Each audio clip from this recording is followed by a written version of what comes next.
Greetings from the road. This is Freighter Jim.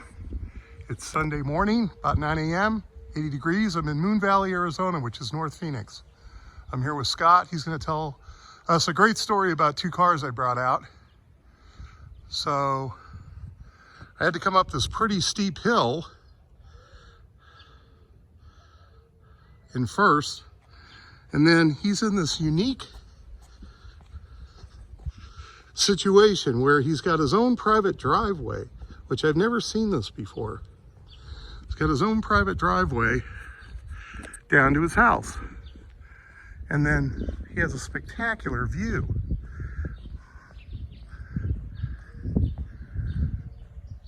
So this is an interesting haul for me. In 16 years, I've never hauled a Model A hot rod and a Model T hot rod from the same pickup to the same drop-off, let alone for a father and son. So Scott's going to tell us the story of these cars. He's going to be nice enough to do it. We'll walk around to the front here, and I'll try to get an angle here out of the sun. So this is his son's car. So he's going to come over here. He's going to stand on my shoulder right here. He's going to talk real loud. So what's the one in the front here? This is your son's car. He's in Tucson at the University of Arizona, right? Yep. Okay, and you told me you started gathering parts for the build when he was 11 years old. Yeah. And you guys were in Indianapolis. Yeah. Okay, so tell us from there what the story of the car is. He always saw me building hot rods, building cars, and so he wanted to build a car. He was 11, and we bought a bare frame from a Model A and started with that. And okay, over the course of about 3 years, collected all the parts to have a running chassis. 1940 banjo rear end. It's a 48 flathead and a 39 top loader transmission. Everything completely rebuilt. And when we were done with that, we had a rolling chassis and started looking for a body. We found a complete car in a barn in Ohio that had been sitting there for 30 years, and bought the car, took the body off, and that's the body that's on this now. So I must have this wrong. I said this was a Model T, but it's a Model A. Model A. So these are both Model A's? No, this is a 1930 Model A in front, and it's a 27 Model T in the back. Okay, so I just had them flipped. I Yep. thought this was the A and that was a T. Yeah. Folks, it shows you how stupid I am. So let's go look at this motor. Tell us what we got here. It is a 1948 flathead engine, completely rebuilt, 30 over. It took, for anyone who knows flatheads, it took 3 flathead engines to build one good one, and so collected a lot of parts, and eventually got all the machine work done and put it together. And so it's got the car's been together for 5 years now. My son drove this to high school when it was good enough to run, and it's got about 4,000 miles on it, somewhere in there. So it looks like the top's done, the wood's done. You just need to do the fabric insert, right? Yeah, yeah. Okay, so we got that going on. So this is a running and driving street legal car. Yes, yeah. Okay, I told Scott about the pavilions, about the car show in the pavilions. And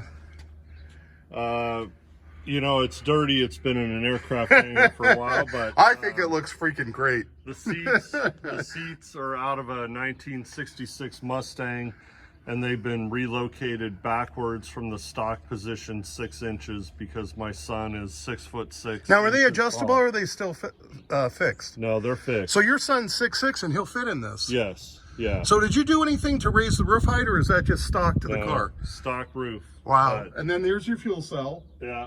How many gallons is that? 14. Okay, 14. This is an original. It may be hard to see with the camera, but an original. This is a look at the patina, folks. A brush paint job from 1951.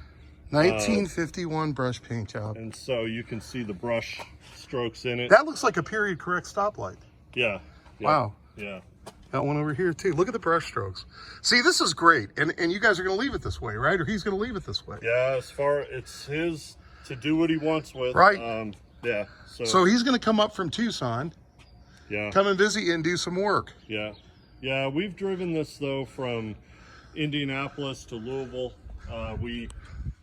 Here's a better shot of that dash. Put new glass in it, so all the windows roll up and down. And Okay, needs a lot of work. But so let's get a front clip shot of this to show you what the front clip looks like, which is just beautiful. All right. Now, I had a lot of comments on this T. I posted a picture on Facebook. yeah. Just a great looking front clip there. So tell us about this car. This is your car. Yeah. So how did this car start out? I think you told me your dad was involved in this. Now, you grew up in Yuma, Arizona. We talked about that because I'm a Phoenix native, and we talked about, you know, being in Arizona. So your dad found this in that area. Yeah. How long ago was that? He found it in 1995. Wow. In Welton, Arizona. That's 27 years ago, Scott. Yeah. We're old guys. Yeah. You found that in Welton. And for folks that don't know, where is Welton exactly, more or less? Welton is somewhere between Yuma and Gila Bend. Okay. Small farming community. How did he hear about that? He saw an auction flyer. Really? And okay. the car was all original at that time. Completely original. And now we're talking, this was an original Model T? Yeah. Okay. Yeah. So he bought it, and it was not running. It had been in Welton for 30 years up to that point, and the car did not run. So he got it trailered home. Now, home for him was Yuma. Yeah. At that time. Home was Yuma. He could not get the car to run, and he did not understand the three pedals and the gas on the steering column and all that, right? Now, how close to what he found it as is it looking like now? It's not at all close. That's what I would figure. So okay. It was very, the car was completely stock, a la Beverly Hillbillies, okay. Right? The fenders, the wood wheels, the whole thing. Okay. I got it running, and I drove it like that for 10 years. Now, he brought it to you, or did you get it shipped to Indiana? I got it shipped to Indiana. Okay. In 1997. So you got it in 97, and you commenced to go do work on it. Yeah, and I spent a few months, and it was ready to fire. And Jim Linder from Bubba's Hot Rod Shop, GMC Bubba. Yeah, on the ham. He helped me get it running, and so I drove it as it was for 10 years. And so with the Model T engine, that was in it, the 20 horsepower. Yeah. Okay. I got tired of going 25 miles an hour everywhere. Okay. Started to collect parts to turn it into a hot rod. So when did you start the conversion to what we see now? It was about 5 years ago. Wow. Yeah, 2018, right in there. Well, let's start with the engine and the exhaust. It's got Oppenheimer heads on it. What else? Yeah. It's got a tri-carb setup. Yeah, this is a Y-block. Y-block engine. 58 Ford.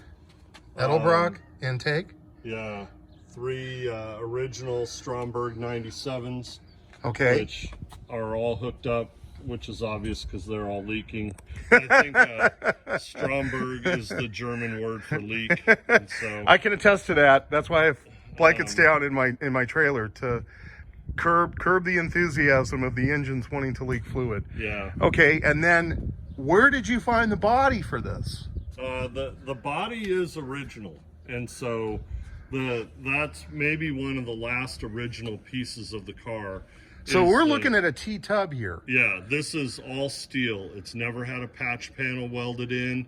It was completely dry, original. So was this a Roadster when you bought it? Yeah, Roadster pickup.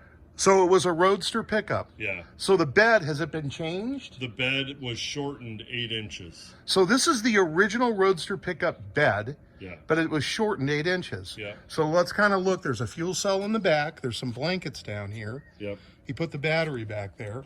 And did you do the dash installation? No, Tom Culbertson did a lot of the fabrication work on this. So this dash is out of a 1950 Ford shoebox. Wow. And the dash has been shortened and some of the gauge holes filled in, obviously. So where did you get the donor for that? My friend who referred me to you, Bill Jakacki, or Tyrod on the ham. Okay. He he had a spare dash. He had a shoebox and he had a spare dash. Now, where does he live? In Indianapolis? Indy, yes. Okay. Yep. So, has a rear end, a Ford 8-inch rear end out of a '66 Mustang, Okay. and it's a little bit hard to see in that photo, but there is a receiver hitch on the back. Right. And you told me that you pull a teardrop trailer. And Okay, let's get a picture of his phone. Let's get over here in the shade. And this is a teardrop that you bought off of GMC Bubba. Yeah. Jim. This was his teardrop. So you pull this teardrop nicely behind this. Yep. Yeah. Oh, that's great. Yeah. Now, where's the teardrop right now? The teardrop is in Prescott. In Okay. storage, And that's where your dad retired yeah, too. Yeah. So he's got his dad in Prescott. So let's walk around the other side of this. How did you come up with that exhaust system? Tom Culbertson built it, Okay. and so it custom, I guess, kind of one of a kind. Look at that front clip. That's just so pretty. How beautiful is that? Yeah. That's Yeah. just beautiful. A lot of folks ask about the headlights. Tom had the headlights. I do not know what they are from. They're very so distinctive. I'll tell you what, because I noticed that too. Look at these headlights, folks. Maybe somebody can comment what you think those are. But it's just got such a cool look on the front. Look at that front clip. The paint is a 2011 Ford truck color. That's a nice paint. So what is that, like a It's like a metallic bronze. metallic bronze? That's just beautiful. And I love those wheels. So now these have made the trip from Indiana to Arizona. And now his son can come up. They can go to car shows together. So all that really needs to be done on that Model A is the top, pretty much, Yeah, right? and the interior. But I'll yeah. tell you, I kind of like that for ventilation, especially here in Arizona. Yeah, for You know, as long as you're not driving in the rain. So let's do one last walk around.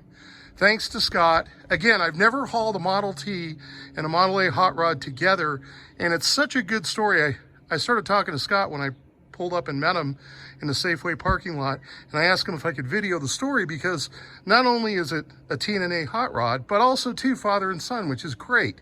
And again, this car here, his son wanted one when he was 11. So together they built one. How great is this? Sorry for the sun, but there's not much I can do about that. Okay, I hope everybody has a good weekend out there. Thanks to Scott for sharing the story of these cars, these wonderful cars. That's it for me. I'm going to get back on the road. Hope everybody's having a good weekend. Remember, drive safe, arrive alive.